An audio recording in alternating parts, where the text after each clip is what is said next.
number 4 in our similarities between parents and nurses, negotiating skills. Toddlers and teenagers can be some of the most stubborn beings on the planet. You know, when we get like age 5 to age 11, 12, well, okay, maybe 11, things are great. Like, kids tend to be pretty more easily they just want to get along. They want to please mom and dad.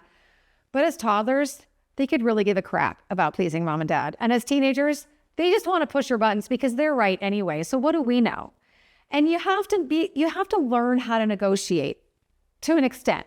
You don't want to give in and create little entitled brats, but you also have to, okay, if you do this, then we'll do that. You eat your sweet potatoes and we will go to the park.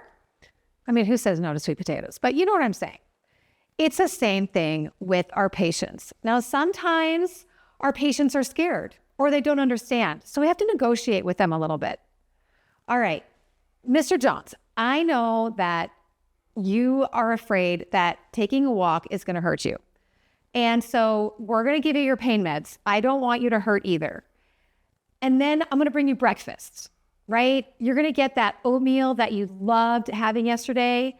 And then we're going to get you out of bed and we're going to take a little walk around the unit. Are you good with that? Sometimes, you have to be a little bit more forceful, right? Someone has wet to dry dressings and they don't want that dressings change for whatever reason. And then that wet to dry dressing becomes dry to dry dressing. Raw. We got to negotiate with that patient. Look, we got to use our education, our adult. Look me in the eye, man. We got to talk about this. Because if you've ever had someone with Fournier's gangrene and that they've got that gangrene around their perineum, and you're like, oh my God, it is cracked and dried on. How am I going to do this humanely? You got to negotiate. And even if you think you know what's best for the patient, it's really about educating the patient so that they know what's best for them too. If you're like, yeah, I've had those patients and I've got those kids, head on over to my website, divinelyjennifer.com. Sign up for my mailing list.